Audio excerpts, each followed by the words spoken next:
È con l'affetto per tutta la gente trevigiana e veneta che rinnovo il mio impegno affinché riusciamo a poter dare ai nostri figli la possibilità di scegliere il proprio futuro e ai nostri padri la serenità di continuare a vivere nella terra che con il sudore della loro fronte hanno plasmato per farsi vivere meglio. Ora tocca a noi. Grazie davvero a tutti. È il governatore Luca Zaia il primo ad alzarsi in piedi per l'applauso scrosciante che saluta il confermato per acclamazione segretario provinciale Dimitri Coin al congresso celebrato ieri. Ma soprattutto la soddisfazione è stata quella di fare una bella chiacchierata con tutti i militanti, chiarire tutti i passaggi che sembravano opachi e che invece erano cristallini. Applauditissimo Marcon che ha ricordato le vittorie sotto la segreteria di Coin. Il sindaco Nico Presti ha lanciato strali contro i traditori. C'è il fantasma politico di Tosi infatti che aleggia in questa stanza, ma c'è aria di rivalsa ormai completa nel congresso anticipato.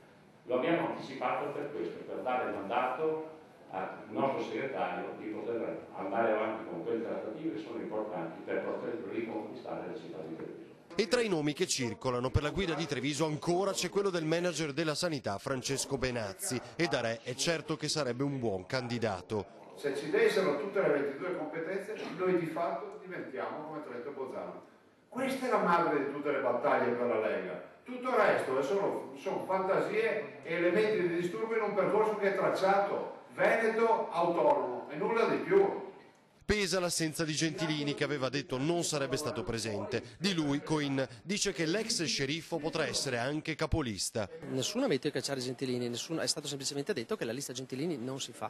Quindi quello che ribadisco con forza è che, come ho detto anche prima, Gentilini dice che lui è la Lega e la Lega è Gentilini. Benissimo, le porte sono aperte per lui, ce lo dimostri per l'ennesima volta e venga a fare il capolista con noi.